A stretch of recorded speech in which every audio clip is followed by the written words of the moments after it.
Matšpalli paneb mängu Unibet. Mängijatelt mängijatele.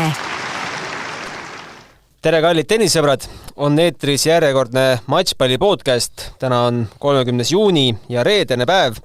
Meil siin Tallinnas elatakse laulupeo ja tantsupeo rütmis. Olen isegi ühe tantsija lapsevanem ja natuke selles melus sees. Liiklus on päris hullumeelne, tuleb hoolikalt valida, kuhu parkida, aga liigelda saab ka jala, bussiga. Meil on täna teemaks loomulikult Wimbledoni tenniseturniir ja Anett Kontaveidi karjääri lõpetamine. Olen endale palunud stuudiosse Alo Ojassalu. Alo, tere! Tere! Toomas Kuum. Tere! Ja mina, saatejuht Gunnar Leheste. Loomulikult alustame me saadet eelmisel teisipäeval, võime öelda, et ikkagi pommuudisega, sest seda ajastust seda keegi ei osanud ju ette arvata, et sellisel päeval ja sellisel ajal tuleb. Anett Kontaveit teatas oma suurepärase karjääri lõpetamisest. Kuidas me sellest teada saime ja mida sellest arvata?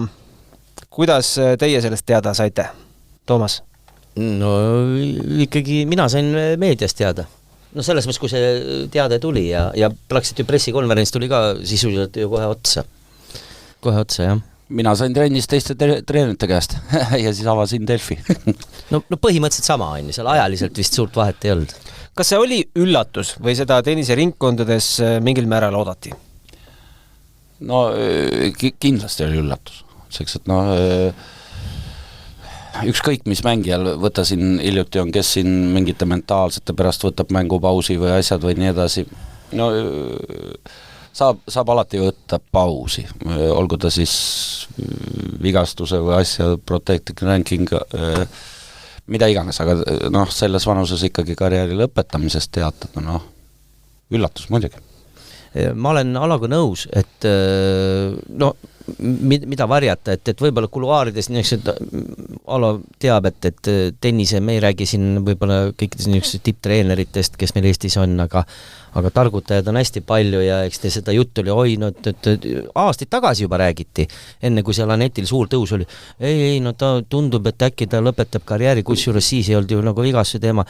Inimesed on, kuidas öeldakse, nad arvavad seda, et kui sa ainult sel juhul, kui sa oled seal päris tipus, et siis on nagu et siis on sul nagu mõtet teha, aga seda, et tippspordis käibki ikkagi sageli üles-alla see karjääri tulemused ja siis ongi väga paljudel ju tennisistidel ka sealhulgas on ju ka vigastused ja selles mõttes ma olen Alaga nõus, et nii-öelda, selles mõttes nagu radikaalne otsus, et täiesti lõpp, et nüüd lõpetan karjääri, et pigem ka ma oleks seda, et võib paus tulla, ma ise nagu ootasin, mitte et ma ootasin, aga ma arvasin, et selline asi võib juhtuda. Mingil määral vigastustega need pausid olidki sees. Ja, et tegelikult tunnistamegi ausalt, et ka ju, kui see põhjendus, mis oli, siis ma ikkagi usun, et need spekuleerijatele nii-öelda oponeerides, et ikkagi see oli antud juhul põhipõhjus, kuigi jah, võib-olla nagu Ala veel kord tulen tagasi selle mõtte juurde, et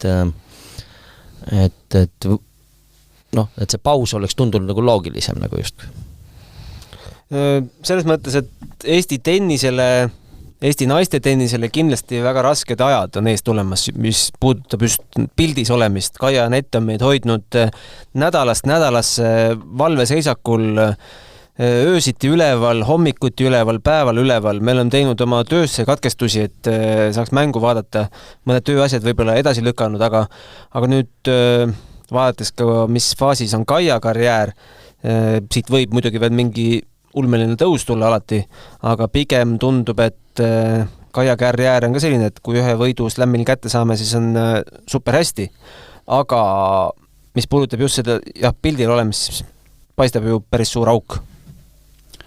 Seis on, kui nüüd me laiali viimase aja tulemused välja jätame, tegelikult seis on nukker. Ütleme, et mul praegust on käimas ITF Juniors 24 aasta juba ja näiteks tüdrukutes 8 hulgas oli 6 lätlast, eks. Ja meie omadel naljast sinna asja ei ole, kuigi poistes on Majorov veel mängus. Aga tegelikult on pilt nukker. Väga tahaks loota, et laial teeb veel ühe väikse hüppe. Aga see latt, mida tüdrukud panid ette, see on nii kõrge, et mul oma tutvusringkonnas isegi ütleme siin sporditeadjate inimesed, kes küll tennisega väga ei ole kursis, et mis laial seal, mina räägin nagu superasjast, kui laial 100 hulka jõuab. Niimoodi, mis 100 hulka, kui Anett oli teine ju. Tegelikult meestetennis on natuke ise jutt ja selge see, et tüdrukud on lati nii kõrgele tõstnud, et mina nagu kardan sellise tennise meedia ja kõige suhtes sellist natukene mõõnaperioodi ees. Vaikeluperioodi mingis mõttes. Jah, ajakirjanikega, kes natukene, ütleme, tennisega rohkem kursis on, võib-olla vaimustab laiali Challengeri võidud, aga sellist suures pildis ja sponsoritele müüa ja et laial Challengeri võidab, tennisinimene saab aru, kui suur asi see on, aga laiemale üldsusele ma kardan, et meil ei ole väga rõõmsaid aegu ees. Ja ma korra tulen nagu just naiste tennises, et jah, meil on nii-öelda seal Malõgin on kuskil seal, ütleme, mitusada kohta, aga kui me räägime just selles mõttes, et pildis olemist ja just ikkagi olemasoleva mängijaskonna naiste poolele eelkõige praegu, kui nüüd ütleme Kaia ka, kaua ta veel mängib, siis tuleb üks tükk tühi maad põhimõtteliselt ikkagi ja noortel, päris noorte seas sealt, see on alati olnud, et ega väga raske on ennustada, et kui keegi on seal 11-12 aastaselt väga tubli, see ei tähenda, et ta on 18-aastaselt ütleme samal positsioonil näiteks Euroopas või vastupidi, mõni mängija küpseb natukene kauem. No sellepärast ma rääkisingi nagu ITF juniori tasemest, et seal sa juba näed tegelikult. Kes on kes, põhimõtteliselt. Et seal peab olema ja meil oli kuni nüüd viimase hetkeni Ojakäär, aga väga suures terviseprobleemides. Aastake 2 kaob ära vahelt ja jälle. Kui ma korra ütlen, kuna korra ikkagi Anett on põhiteema momendil, aga Mark Laiali kohta ikkagi ma olen alati rõhutan. Minul on sellist usku, et kui nii-öelda kõik see füüsis ja keha vastu peab mentaalselt hästi sihikindlalt, nii-öelda step by step liigub, tal on selliseid, ma olen nüüd mõnda mängu ikkagi ka nüüd näinud, ja minul on küll usku, et tema üks eesmärk on suure slam'i turniirile pääseda ja mis peabki olema esimene ilmselt US Openi kvalis ma isegi tahan usun, loota, et tal pole punkte kaotada ja ma arvan, et ta ongi seal juba. Ja et tegelikult ma ei näe mitte mingit, selles mõttes Alo kindlasti tunnetab seda võib-olla momenti paremini, aga ma ei näe otseselt midagi sellist, et ta ei võiks olla näiteks esisaja mängija. Ei, kindlasti. Absoluutselt nõus. Eks need põhijutud eelmisest teisipäevast on juba peetud ja emotsioonid võib-olla natukene lahtunud, aga kui sellesse päeva veel tagasi minna, siis ma ei tea, palju te seda pressikonverentsit jälgida saite? No jälgisime aga põhimõtteliselt sõnum oli ju selge, pressikonverents tegelikult ju väga pikk ei olnud ka. Tunnikene venitati ikka välja. Kõik kogu see protseduur, ma mõtlen et seal oli ka muid momente oli seal juures. Ma nii palju hüppan korra miks mul oli natuke mida ma arvasingi, et mingi paus võib-olla tuleb, et ma eeldasin seda, oli see, et kui ma nägin, kuidas Anett tegi trenni kevadel Kalevi tenniseklubis, päris mitu trenni ja tõesti need trennid kardinaalselt, seisad, vaatad seda trenni kõrvalt, ta erines eelnevate aastate treeningutest ja seal oli selliseid pause hästi palju, intensiivseid lõike oli nagu vähem, et see kogu see nagu nii metoodika erines oluliselt eelnevate aastate omas ja see näitas, et ma tahaks nendele skeptikutele öelda, mis see selg ja kõik siukse asju, et saa üle. Ma ei tea, üks asi on kuskil, ma ei tea tõesti a la rahvaliigas mõnda spordiala teha ja seal on nagu ütleme, inimene reeglina vastutab ainult iseenda ees, aga siin on ju sul terved tiimid ja ka kulud on suured, on karjääri jooksul korralikult rahaga teenitud, aga ikkagi see on absoluutselt teine dimensioon ja mis on oluline, on see, et tippspordis on kui sa näiteks 10% ei saa enda keha kasutada. Ei ole mõtet teha. Sellepärast, et ma ei tea, kas nüüd Alo minuga nõus, et tegelikult ju need mängud, mis on sellel aastal olnud, tal on hästi palju tegelikult suhteliselt, ütleme laias laastus ikka võrdsed mängud olnud, aga reeglina mul jäi silma see, et ühe seti ta praktiliselt igas mängus paljudes mängudes ta tegelikult mängis korralikku tennist, aga et 3 setti pikemat mängu või niisugust vastu pidada, see kuidagi lõi välja, et ta ei ole selleks päris keha ei ole valmis. Ja see mõjutab veel mentaalset seisundit ka, kui sa tunned, et sul keha ei tule kaasa. Ma just tahtsin öelda, et see on kõik kompleks asju, et kui ühes kohas sa pead esiteks kehas tundma ennast hästi, sul peab olema hea tunne. Sest päris, kui me räägime nüüd päris tipust, siis küsimus ju käib alati selles 1-2%, mis sul võidust või kaotusest puudu jääb. Ja selleks, et nüüd võite tuleks või nagu üle-eelmine sügis siin lausa nädalate kaupa, selleks sa pead tundma ennast hästi oma kehas. See on nagu päevselge, see on kõige alus. Ja keha võjutab vaimu ja vastupidi ja kui need asjad kõik kuhjuvad, et ei ole nii head, samas on läheduses need meenutused sellest väga-väga heast alles nüüd on ju. Ja siis kõik ei ole nii hästi, siis selge see, et kõik need asjad kuhjuvad suurtesse emotsioonidesse, aga ikkagi, minu jaoks on nagu see karjääri lõpetamine selline pettumus, ütleme. Võta breik, Anissimo on ju võttis, ütles mentaalse breigi vajab võtta, ükskõik mis see põhjus on, võta breik. Sul on protected ranking, pea pausi pool aastat, mida iganes, ela tavalist elu. Aga 26 karjääri lõpetamist teatada. 27 ikkagi vist. Noh, 27. Okay. Ja, mina olen seisukohal, parim vanus ju tegelikult.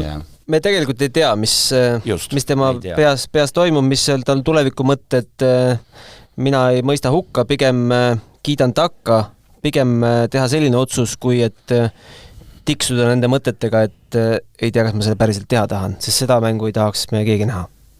No sellepärast ma ütlesingi, Anett ei oleks olnud esimene, kes võtab pausi asjast. Nimeta, kuidas seda tahad. Parandad oma selga või nii edasi, sa võid ju tegeleda ükskõik millega. Noh, see lihtsalt, kui sa teatad karjääri lõpetamiseks, siis kõik on see, aga aasta pärast tuleb soovi jälle mängida. Selliseid lõpetamisi on teisigi on, aga ongi, mina arvan, et need ongi sellised natuke liiga kiirustada. No jäta välja need keisid, kus inimesed sünnitavad, on ju. Ülejäänud, nagu natuke kiirutsamise, võtame meie vanakest Nadali, on ju. No kuidagi ta ei taha ju. Kõik sa piinleb seal valude käes, aga see on nagu viimane asi, mida sa teed teatad karjääri. Aga järgmine aasta on tema viimane. Noh, ta pole veel päris otseselt välja ütlenud, jah. Ta on ütlenud pigem, et ta proovib teha veel ühe aasta, ütleme, aga selle, et ma 31. oktoober lõpetan, seda ta pole ütlenud. Rääkides sellest, milline tähendus oli Anetil maailma tennises ja kuidas sellele uudisele reageeriti, siis piisab sellest, kui heita pilk Aneti sotsiaalmeedia postitusele. See on siis värskuselt praegu teine, kus on sellele postitusele on koheselt reageerinud VTA ametlik konto. Ma loen siit mõned nimed, Aila Tomljanović, Jessica Pegula, kes on talle kommentaari kirjutanud, Ons Jabeur, Wimbledoni ametlik leht, Sabalenka, kelle me siit veel leiame, Harriet Dart, Australian Openi ametlik leht, Shelby Rogers, Naomi Broady, sellist mängijat veel mäletate, Jelena Vesnina, Sanja Mirza, Sabin Lisitski, põhimõtteliselt ei ole olemas mängijad, kes ei oleks Anetile midagi ilusat soovinud ja räägiti ka rahvusvahelistes podcastides, selline podcast nagu The Tennis Podcast, seal oli samuti väikse teemana, kuskil 5 minutit umbes selles räägiti, Catherine Whittaker, selline Briti spordiajakirjanik, Amazon Prime'is on ka see teadustaja seal peale mängu ja teeb seal välkintervjuusid. Tema ütles, et temal on sama vigastus.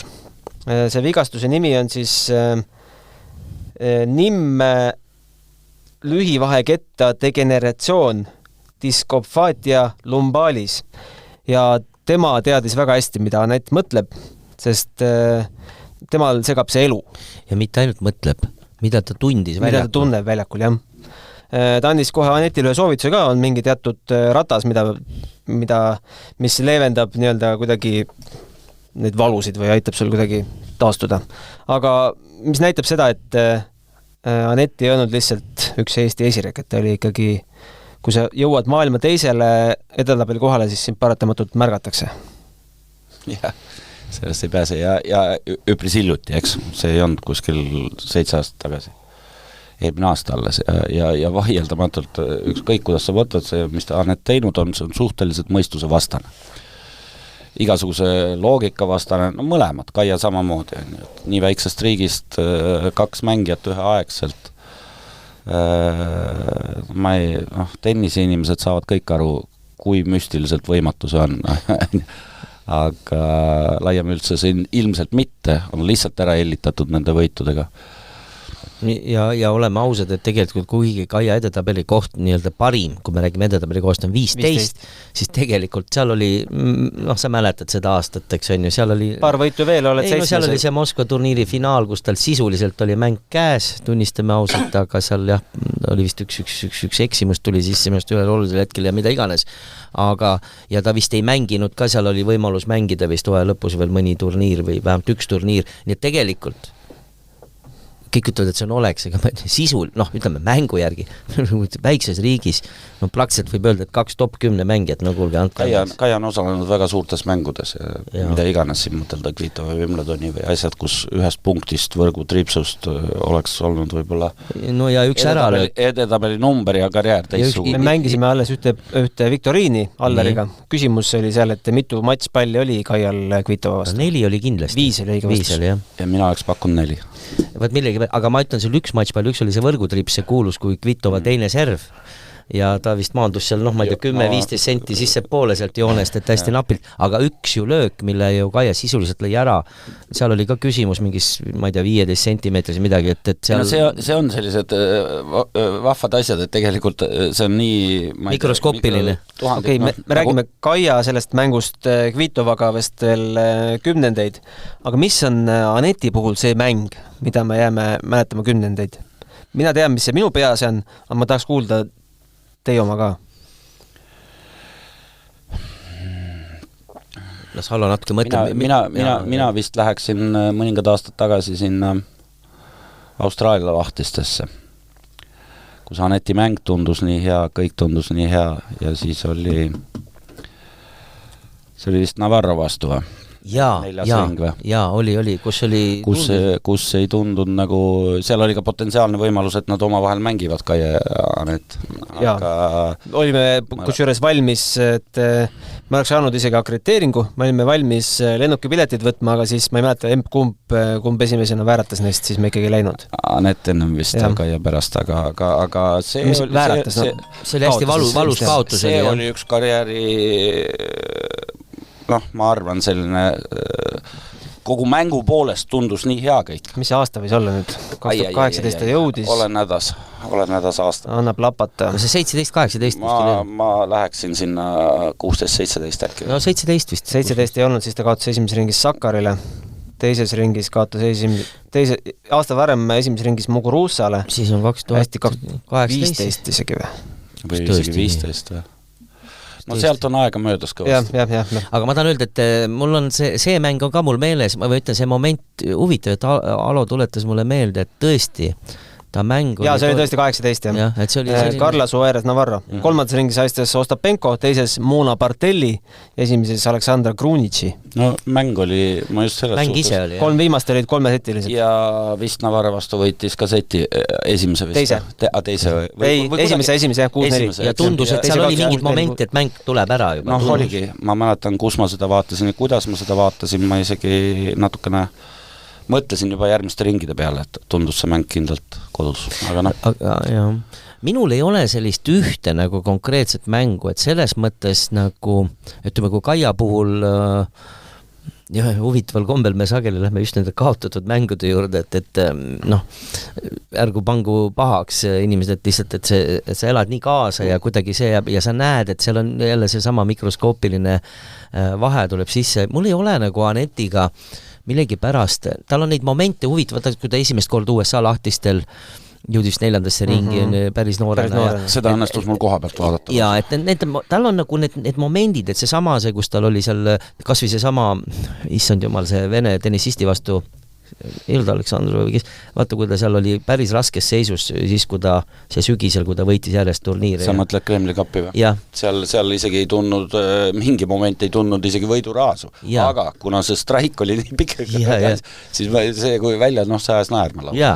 Sa mõtled finaali või? Ei, oli finaal, ikka finaal. Aleksandrova? Jaa, oligi Aleksandrova. Aga ma tahan lihtsalt öelda, et tal on nagu neid, et karjääri jooksul neid nagu mänge on nagu mitu, mis nagu võiks nagu esile tuua, et nüüd nagu ühte mängu, et Kaial jääb see kummitama, ikkagi see Kvitova mäng näiteks kindlasti ühena nendest niimoodi, aga Anetil minust on nagu selles plaanis nagu jääb mul nagu ühtlasem see moment, et Kaial on ka see üks Roland Garros Kuznetsovaga seal 3 setti kõvat andmist tol ajal, kui otsepilti mul ei õnnestunud näha. Oli muuseas esimene otsepilt oli Kalev Meedias ja ma kommenteerisin Urmas Sõõrumaaga seda mängu. Okay. Ma olin lastega laagris, et ma vaatasin online. Kusjuures oli niimoodi, ma lihtsalt tulen natuke, et meil oleks nagu natuke lõbusam võib-olla, et meil oli mingi ettevõtte üritus, oli Niitvälja golfis ja siis helistati, et 2 tunni pärast on ülekanne, ma ütlesin, mis asja, et ma polnud kunagi kommenteerinud siis nii-öelda televisioonis ja siis Toomas Lepp kogu aeg, seal oli see hingamise teema, et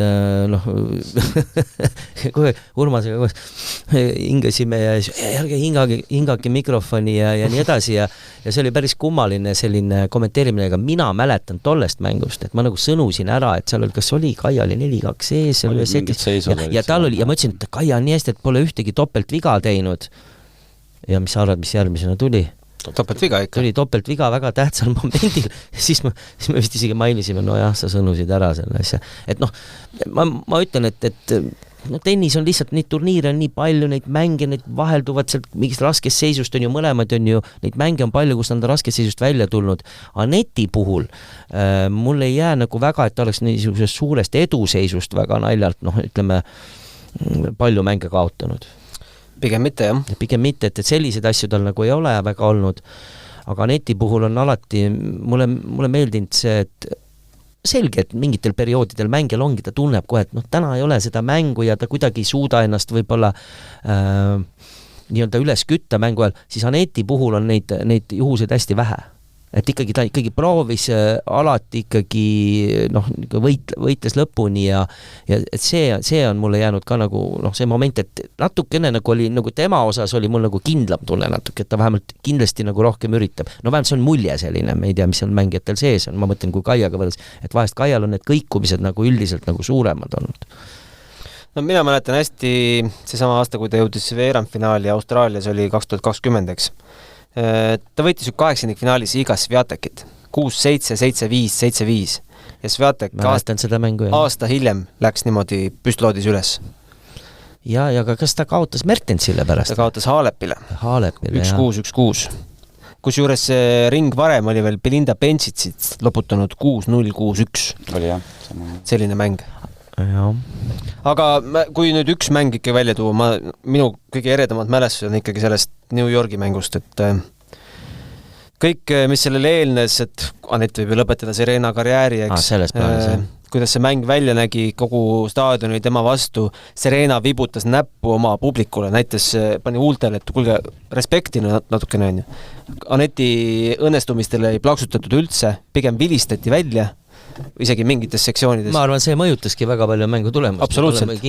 Ütleme, et isegi kui ta võis öelda, et ta ikkagi vist ikka natuke mainis ka seda momenti. Aga ma tahan lihtsalt öelda, et Allo teab paremini, et sa oled USA-s nagu hästi palju viibinud ja rääkimata USA lahtistest, aga see on lihtsalt selline riik, kus on nende kuulsuste ja selliste inimeste kultus. Loomulikult kõik oleks tahtnud näha, et Serena selle turniiri võidab. Praegust Roland Garros me nägime, et prantslastel on asi korda hullem. Selleks hullemaks, jah. See on isegi üllatav, et nii hulluks. Aga Serena mängu juurde tulla... Aga miks see läks Prantsusmaal hulluks? Ma kuulsin, et publiku vahel käisid ringi need seljakotiga õllemüüjad. Seda varem pole olnud Prantsusmaal. Okei. Et seal oli ka alkohol kõvasti mängus. Tead, aga see on, kasutan sellist välja nagu köki-möki selle kõrval, mis on Davis Cupis olnud Moskvas, kus jagati Kremljovskaja vodkat lausa, kujutad ette nendes väikestest, 2 siis CL-i on ja et need plastik väikestes topsikestes konkreetselt inimestele jagati tribüünide vahel viina. Alo tahtsid midagi öelda? Ma tahtsin öelda selle Serena mängu kohta Anetile, et sellega see mäng jääb mulle eluks ajaks meelde, sellepärast et ma olin ise New Yorgis ja paraku mu tagasilennupilet oli täpselt selle mängu ajal. Aha. Ja ma tahtsin Finnairile esitada kaebenõude, sellepärast et ma ostsin lennukisse interneti, ma vaatasin seda mängu lennukis. Veel valusam. Ja kõige valusam oli see, otsustavas 2-1 pealt kadus internet ära. Ma läksin kuni seal peaaegu lennuki kaptenini välja, et mis te nüüd nalja teete. Rebisid ukse lahti. Ja siis nad arutasid igasuguseid asju. Piloot arutas. Vastus oli selline, et me maksame teile raha tagasi, et me oleme Gröönimaa kohal siin, lihtsalt ei ole. Ütleme niimoodi, et paraku kui maandusin tulemus oli negatiivne jah, aga see, mis ma seal lennukis korraldasid. Ja see jääb mul eluks ajaks. No õnneks mitte midagi nii hullu kui Gerard Depardieu on korraldanud. Aga ma ei tea, palju neid sportlasi, mis jällegi näitab Aneti mõõdet, palju neid Eesti sportlasi on, kes on sattunud Netflixi sarja ja mitte ainult vilksamisi, vaid Anett on seal oma hääle ja oma näoga sellest matšist ka rääkinud. Mis seal salata õnnestus mulgi sinna oma kaks sõna sinna audiosse saada, sest see pressikonverents, mis ta pärast andis, mängiti seal mingis mahus maha ja seal näidati siis, kuidas Anett seal pressikonverentsilt väga emotsionaalselt lahkus poole pealt ja näidati ka, kuidas Anetti lohutatakse seal tema agendi poolt. Minu arvates on see tema agent, kes seda seal lohutab. Seal koridorides Anett ütles sõnad, et see oli kõige raskem asi, ma võin natukene tsitaatide eksida. Kõige raskem asi, mis ma kunagi teinud olen ja ma ei taha seda mitte kunagi teha. Just see publikuga toimetulek ja kogu see emotsioonidega. No jah, see oli selles mõttes, et vaata, selleks ei saa valmistuda. Sa võid aimata, et nii juhtuda, aga reaalselt sa ei saa selleks valmistuda. See on lihtsalt see nüanss ka, et ütleme, potentsiaalselt oleks võinud siis olla Serenale reaalselt ka viimane mäng, et just selline nagu ajalooline mäng. Ja kui nüüd kujuta ette, et nüüd ütleme, inimesed võtavad, ütleme, see olekski jäänud viimaseks mänguks ja Anett oleks ikkagi võitnud ja vaatavad salvestused viimast mängu sõltumata, ütleme, et tulemust inimesed vaatavad, mis toimub tribüünile või kuidas see, et selles mõttes nagu natuke kummaline, et respekt ikkagi nagu vastasele võiks ikkagi olla, et vaata, ma olin see aasta nendel esimeste ringi mängudel see, mis seal toimus, seal olid US Openil on oma mängijatel niikuinii elatakse kaasa, aga mina nimetaksin seda Serena hulluseks. No see sama, mis ma mainisin. Seal esimest päevast olid sellised metsikud grupid, kes käisid särkides, on ju mingi Serena, mingid spetsiaalsed, kõigile ühesugused särgid, mingid asjad, koguneti, tehti grupipilt, ma kujutasin ette, mida Anett ootab seal. Kahju, ma pidin tagasi tulema, ma ei saanud muuta, ma olin lapsega asju, aga ma väga tahtsin seda mängu näha, aga ma nägin seda kõike eelnevat möllu. Eelmine päev oli ainult ma toon lihtsa näite, mul on pildid ka tehtud. Kui tavaliselt seal US Openi eesväljakus, olete kindlasti, kes kohal pole käinud, on telekast näinud, on selline purskkaevu väljak. Suured ekraanid, kus saab vaadata ja nii edasi. Kui tavaliselt on seal 2-3 telekompaniid näiteks kaamerad üleval, siis selle nädala algusest oli, ma ühel hetkel lugesin ära, mul on pildid ja videod ka tehtud sellest, oli 28 erinevad telekompaniid, kõigil olid kaamerad üleval, küsitleti kõiki inimesi ja küsimus oli ainult üks, Serena. Et see, mis seal toimus, ma ausalt öeldes eelmine päev seal, ma mõtlesin vaene Anett, mis teda ootab. Aga Anett läks selle mänguga niikuinii ajalukku, see oli Serena viimane võidumäng niimoodi, et edasi, see Netflixi sari läheb ka loomulikult edasi selle sama koha pealt, et edasi see näitab seda kohta, kus Aila Tomljanovitš teeb sooja või mingit lõpetas just trenni ja vaatab justkui Aneti pressikonverentsi. See on väga elavalt välja mängitud, ma ei usu elu sees, et see päriselt niimoodi oli, et ta vaatas seda pressikonverentsi ja mõtles, et ohoo, kas mind see ootabki nüüd ees, aga nii oli see välja mängitud ja siis näidati, kuidas Aila Tomljanovitš on isa ja oma lähedaste sõpradega kuskil linna vahel ja siis isa on tal ju, mis ma olen horvaata ja korralikult pannakse selle puid alla, et kuule, nüüd on sul siuksed pinged peal ja elu läbi ja ma ei tea, kuidas ikka hakkama saad, aga ta suutis lõpuks Aila kuidagi maha rahustada ja Aila siis viia mentaalselt sellisesse seisundisse, et ta uskus, et tema on ka väljakul ja ta näitaski, et ta on väljakul ja võitis ära selle. aga mis mulle sellest Aila mängust ei meeldinud, kui tavaliselt võetakse esimesena intervjuu ikkagi võitjalt. Aila pidi istuma rahulikult pingile, sina oota, me räägime kaotajaga ennem. No mingil määral on see arusaadav. Mingil määral, aga mina ei oleks tahtnud selle, me oleks Melema jõudnud. Serena on naiste tennise jaoks ja asjad ja ma arvan, et sa ise ka sellest aru. Et paraku sellel, vaatamata, et tema võitis, ta ei olnud tähtis inimene. No tal oli korralik koolitus tehtud, ta pidas ise ka väga ilusa kõne pärast ja siis oli kõigi lemmik jälle. No sina oled Alo ju USA lahtist ajal juba sageli samas hotellis elanud, kus Serena Williams. Meil õnnestus jah üks aasta. Üks aasta ainult. Kogu perekonnaga samal, no mitte küll samal korrusel. Erineval korrusel, okay. Neil oli kogu korrus. Aga Virgo oli see, kes oli õnnelik nendega iga päev liftis alla sõitmas, aga jah, et see hotellist välja pääseda tuli alati ajakirjanike vahelt jõuga läbi murda, sest nad hommikul varajastest tundidest ootasid. Päris lõbus. Paneme siia kõlli vahele ja meil on tegelikult tabelid ka. Suuremate ja väiksemate võistluste matšpalle vaata Unibet TV-s, kus sind ootab aastas ligimale 100 000 tasuta otseülekannet. Unibet, mängijatelt mängijatele. Meil on siis Wimbledoni tabel ja Anett Kontaveit, no pealt näha võid otsa vaadata ja öelda, et vedas, aga reaalsus on tavaliselt selline, et kunagi ei tea. Itaallanna Lutz Rezia Stefanini on Anett Kontaveidi esimene vastane, ma ei usu, et väga paljud meie kuulajad selle nime elus üldse on kuulnud. Ta ongi suurtel slämmidel jõudnud kõige kaugemale teise ringi tänavu Austraalian Openil ja Kaia Kanepi mängib maailma 12. reketi venelanna Veronika Kudermetovaga. Aga alustame Anetti vastasest, kes pidi läbima kvalifikatsiooni, alistas seal 3 vastast, kellest nimekaim on praegune maailma 29. reket Su Wei Xieh Taipeist ja 25-aastane parim tulemus Australian Openi teine ring, nagu ma ütlesin, Wimbledoni põhitabelis mängib esimest korda. Mida me sellest loosist arvame? No mina ei tea, kui sa ütled, et tundmata, tõesti mina ei oska selle mängija kohta selles mõttes, pole kunagi näinud tema mängu. Meil on siin Delfis on see üks Australian Openi matš ka, kus ta Tatjana Mariat võitis. Tundub selline natuke lühemat kasvu. Ma vabandan, et ma sellist väljendit kasutan, aga tennises öeldakse selle kohta tüütu putukas.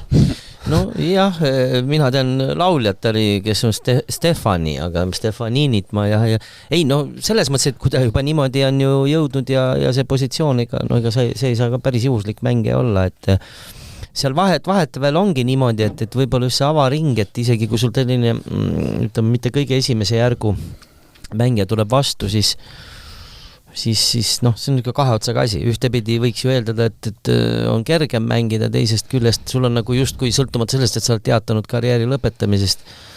Noh, ma usun, et tegelikult nii palju, kes on tennise inimesed, no igal juhul oleks ju tore igal juhul, et Anett liiguks edasi ja tegelikult, kui sa vaatad järgmist, noh, Puškova jah, ta on mänginud tega mitu korda vist isegi, eks on ju. Et ega see tabel on ju, tal ju täitsa ju... Jah, ma tahtsingi öelda, me võime arutada, et vastane tüütu putukas ja nii edasi, aga kui sa ikkagi seda tabelisektsiooni vaatad, siis loosi õnne üle kurta päris kindlasti ei saa. Mis on, noh, see on minu isiklik traagika ajakirjaniku vaatest, et see mäng, nüüd on nagu küsimus, et kas Wimbledon teab ja arvestab, et karjäär tal lõpeb, millisele väljakule see pannakse, kui see pannakse kuskile 16. väljakule kuskile staadioni taha otsa, siis me ei saa sealt isegi pilti mitte. See on keeruline küsimus, sest et... Ma mõtlen telepilti, ma mõtlen ajalehe pilti.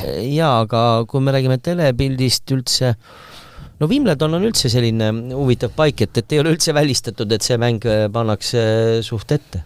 Ma ise arvan ka, et ikkagi teatakse. See uudis on suht värske ja noh, maailma teine reket, no natukene maailma suht värskelt maailma teine reket teatab karjääri lõppemisest, siis ma usun, et pannakse suht normaalsele väljakul. Ja isegi kui mitte... See on nüüd VTA ja teatud inimeste lobitööd. Seal on üks nüanss, et vaata, et ütleme, et miks oleks see nagu mõistlik. Noh, ma saan aru, et ütleme, ta võib ju ka kaugemale palju jõuda, aga no ütleme, et teoritiseerime selle halba stsenaariumit, siis oleks ikkagi nagu see mingil kujul siis selline nagu see on, noh, ütleme ära saad. Aga ma väga loodan, see lõpetab, kui see 7. või 5. väljakul, mis on seal on juba üks asi, milles ma olen peaaegu kindel, et niisugune, noh, ikkagi loeme Aneti tipumängijaks, eks.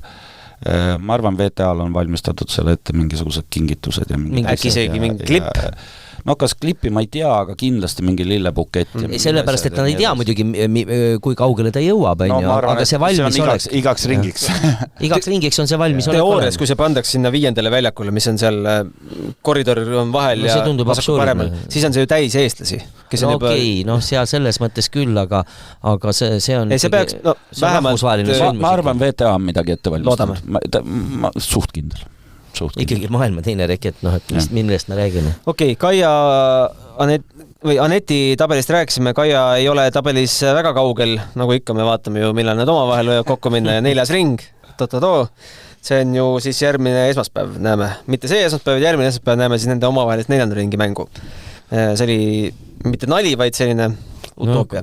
Aga Kudermetova, vaadates, no me peame sellest rääkima. Vaadates Kaia seda viimast skandaali enne French Openit, siis saatus natuke nöögib, et vastaseks venelanna. No jah, eks noh, ma ei oska niimoodi üksikmängus on kõigil seda sa ei saa seda aasta jooksul ette tulnud. Aga kui me nüüd vastasest räägime, siis Kaia ja asetatud mängijaid olemegi enne esimestes ringides näinud. Jah, aga ajad ei ole need. See foon ja taust on hoopis teine, et mida iganes, kuidas Kaia on saanud need võidud siin, räägime Haalepitest ja asjadest, siis need on tulnud foonilt, kus on eelnenud, mis siis, et väiksemad turniirid, aga Kaial hästi palju nagu võidufooni. Mängupraktika mõttes ka, jah. Nüüd on need turniirid jäänud nii lühikeseks mul ei ole täpselt numbrit, palju Kaia üldse viimase paari kuu jooksul võistlusmänge on saanud, aga see on kindlasti väike number. Ja siit midagi uskuda, ütleme kogu seda tabeli, noh... No Vondrushova on seal, jah, see on keeruline. Jah, ma ostsin ka täna Stevens, jah. Vekic ja... Ma arvan, et pigem mina võidan lotoga täna, kui Kaial siin midagi. Ma vaatasin Kudermetova viimaseid tulemusi, ta andis Berliinis veerandfinaalis Aleksandrovale walkoveri. Ju siis mingi, noh, tundis midagi. No see on teadlik, see on tulnud sellest, et jah, enne slämme, jah. Ja jõudis seal samas Den Boschis, mis on ju Anetile väga õnnelik koht läbi aegade olnud, jõudis finaali ja kaotas seal samuti Aleksandrovale juhuslikult. Et selline turniiri eel täpselt optimaalne mängupraktika, ma ütleks, enne slämmi. Vähemalt, mis puudutab praegu maailma 10. reketit. Jah, see amps ilmselt on natukene liiga suur. Madridis kaotas poolfinaalis Sviatekile, enne seda oli kotti pannud Pelugula ja Kasatkina, mis ta Austraalias teises ringis Katie Volunets, Ameerika tennisist. No, juhtus. Aga jah, keeruline. Katted erinevad, ilmselgelt murul, ta tuleb muruga toime ja kas, ma võin nüüd eksida, kas Kaia üldse mõne muru võistluse ei ole saanud? Oota. Seda saab kontrollida kiiresti. Sa mõtled selle aasta? Jah. See, mis ta Rootsis mängis Ystad, mis see oli? Ei, no see oli Clay, siis tal ei ole, jah? See ei saa mingil juhul olla muru. Ystad hakkas siis 19. juuni ja Nottingham, no ütleme üldse need, kus Berliin, meeste kui ja Bosch. Siis Halle ja Den Bosch ja siis ühesõnaga see foon on Viins ja paraku mul kangesti on tunne, et järgmisel Grand Slamil me põhitabelid mängijaid ei ole. Aga nüüd on huvitav, et kas ta on öelnud või vähemalt läbi oma esindajate mõista andnud, et ta nii kaua mängib, kuni põhitabelitesse peale pääseb. Ma ei taha seda kõva häälega välja öelda, sest see samamoodi emotsionaalne hetk, kui see saabub, aga kas me räägime nädalatest või kuudest, kui me kuuleme Kaialt samuti loo lõpetamise otsust? Ei no kõige karmim, või siis me ei kuule üldse ja see tiksub kuidagi lihtsalt ära? Ei, ma mõtlen, et kõige huvitav variant on nüüd, nagu sa ütlesidki, et see on minu arvamus ka, et kindlasti et üks selliseid momente, mis teda hoiab tuuril, on just see, et see pääs nii-öelda otse põhitabelisse, aga nüüd, kui ta ju kaotab avaringis, ja kui Kaial on tekkinud oht sealt, ütleme, põhitabelist nagu välja langeda, siis ta on läinud väiksemaid turniire mängima. Kõik, nagu me mäletame, on ta suhteliselt kindlalt võitnud neid, mida iganes. Omal ajal seal, jah. Mitte omal ajal, suht hiljuti alles. No jah, võrreldes Slam'i võiduga see väga palju punkte ikkagi ei anna. Ei anna, aga tõstab ta sinna põhitabelisse, ütleme, ja ta on teinud neid otsuseid, jah. Ta on neid turniire võitnud nagu jalutades, on ju. Ja täna ei ole see case, on ju, taktika oli tal sama, üritada väikseid turniire mängida, et punkte saada. See arv on tal ju päris tohutu seal, mis paraku on olukord teine ja loomulikult arvestame vanust ja kõike vanust ja asja ja no seis on selline lihtsalt. Jah, aga Venus Williams 42 ja võitis mängu ja andis Ostapenkole kõva lahingu ja Wildcardiga Wimbledonil. Jah. Rääkides veel naiste tabelist, võtame kohe meeste tabeli ka ette, siis mõned päris huvitavad mängud. Ameeriklannad omavahel Pegula, Davis, aga mis see oli see Svitolina ja Kauf, ma tõstaksin esile. Oled asetatud, aga saad sellises vormis Svitolina praegult vastu, et Oota, sa mõtled, Kori Kauf on ju, sa räägid ka Sofia Keninist. Keninist, jah, vabandust. Jaa, mina ajasin sassi. Kenin ja Kauf. No Svitolina on seal lähedal. Ja Svitolina ja Williams, ma tahtsin öelda. Et see on ka 2 wildcardi omavahel. Ja teise ringi on, kui sa Wikipeediast vaatad tabelis, siis teise ringi on juba wildcard ette kirjutatud. Täpselt nagu Keninil ja Kaufil USA lipp. Jah, et keegi, et näputööd vähemaks järgmises ringis teha. Aga Kenin ja Kauf, huvitav vastasseis. Kenin ei teagi, mis vormis ta viimasel ajal on olnud. Ilmselt jah, Kauf on favorit. Seal ma arvan, et ei, aga kõva show ja ma arvan Williams Svitolina peaväljaku mäng kindlasti. Absoluutselt. Ilma kahtluseta ja ilmselt ma ei tea, kas Williams on teatanud, on see viimane tal või ei ole? Ei, minu arust ei ole teatanud. Et 10 aastat veel tippsporti või? 43 aastane. Jah. Eks see natuke naljakas kõik on, aga ausalt, ma vaatasin tema mänge.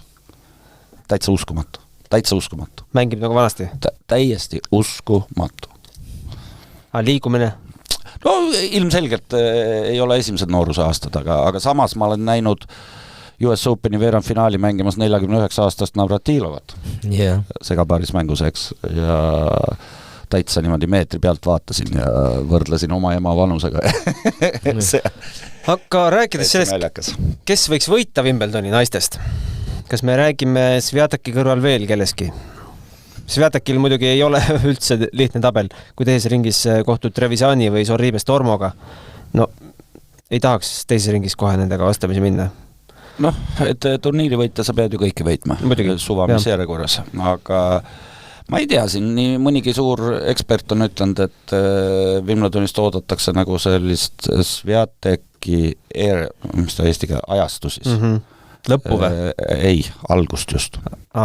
Polegi veel alanud. Kindlustab oma seda positsiooni. Ma eile just lugesin selliseid artikleid, et kahtlustatakse, et kui Sviatek nüüd võidab selle, siis algab selline täiesti võitmatu periood siin aastast. Et muru on tal selliseks nagu testiks. Ütleme testiks, jah. Alles oli tal ju variant, et kui Sabalenka mingi mängu võidab, siis Sabalenka tõuseb tast mööda, aga tal oli 6 mängus see variant. Tal oli Roland Garros ju 6 mängus võimalik maailma esireketi kohalt kukkuda.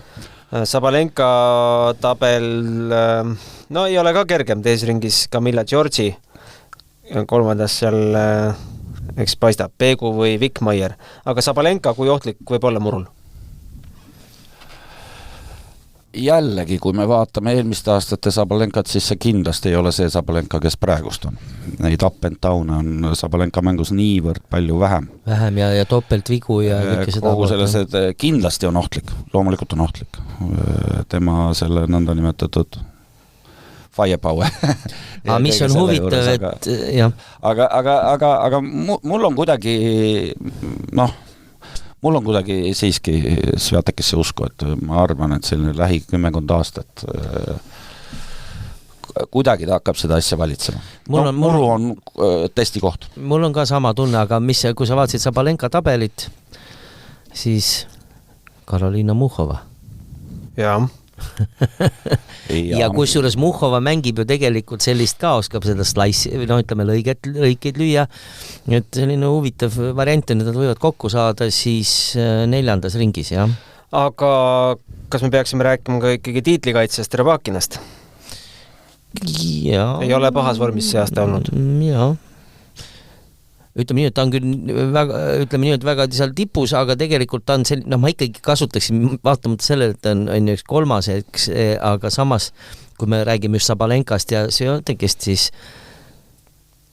siis see must hobune on nagu vale väljend, aga antud juhul, selles kontekstis ta on võimeline. Siin paar päeva tagasi sai ühe sellise halvemapoolse kaotuse ka ja mul on tunne, et ta on ikkagi sellest echelonist praegust natukene ikka maas, jah. Aga ma seepärast kasutasingi väljendid sellist. Kindlasti oli suur üllatus, eelmine aasta oli otsast lõpuni see turniir täis üllatusi ja kõik, kes seal olid lõpus, nad olid kõik üllatajad, ütleme, aga maha kanda kindlasti ei või, aga siin on, ütleme, temaga ühte kategooriasse läheb hunnik mängijaid veel. Jah. Naiste tabeli lõpetuseks ma loen ette, et asetuste järgi, mis need eeldatavad veerafinaalid oleks, keegi võiks muidugi statistikat teha, palju need täppi on läinud viimastel aastatel, need eeldatavad veerafinaalid. Sviatek Kauf, Pegula Garcia, ma siis eeldan, et sealt tuleb siis ka poolfinaali paar. Ja siis teisel pool Jabeur Rybakina ja Sakkari Sabalenka. On muidugi lahe mäng. Aga vaata, mis meestest paistab. Meeste tabel tuleb selleks muidugi ette võtta, aga rääkides ikkagi, kas keegi üldse, kas me asetame kellegi üldse Djokovic'i kõrvale või Djokovic on hetkel teistest nii palju kõrgemal favoriitide edetabelis? Me ootame ikkagi, et Djokovic'il on reaalne šanss võimalik teha aasta suur slam. Alati, kui ta võtab 2 esimest turniiri ära, on see oht on ohus, aga see pole veel seni õnnestunud tal. Kas nüüd? Mina olen halb mees sellest rääkima. Mul on selline isiklik suhe läbi Nadali ja Federeri Djokovic'iga, et ma ei suuda Djokovic'iga kunagi objektiivseks jääda, et mul on ta selles miinuslistis. Aga selge kainelt hinnates? Oleme ausad, Roland Garros tal vedas. See, et noor seal ikkagi mentaalselt ikkagi põhimõtteliselt lagunes ära.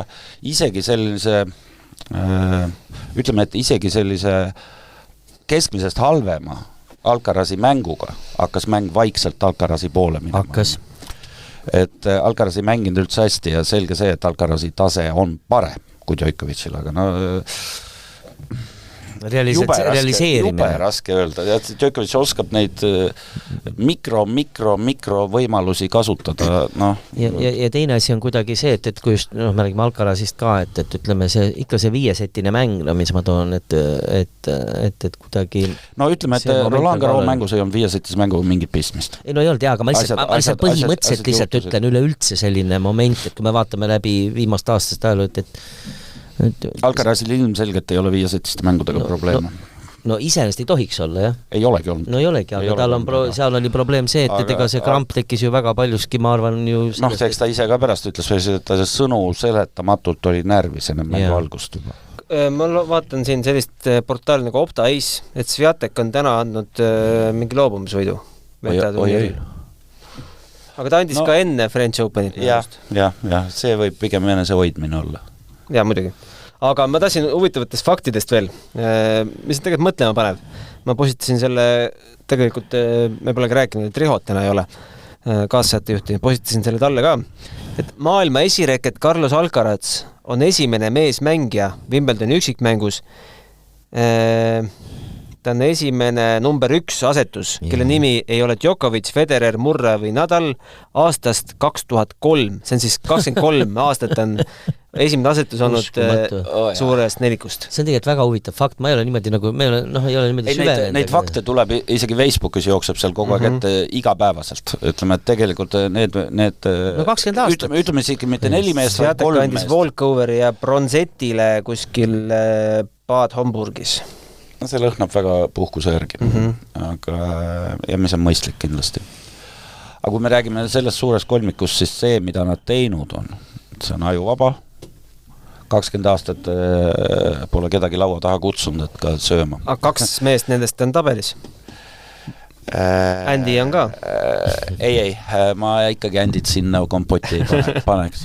Tal on esimene ring on wildcard keegi Ryan Peniston, player from Essex, ehk siis oma kandi mehega. Jah, ega oleme ausad, Andy võitis nüüd turniirimurul ja aga teine ring on tal tiim või Tsitsipas, kes mängivad omavahel esimeses ringis?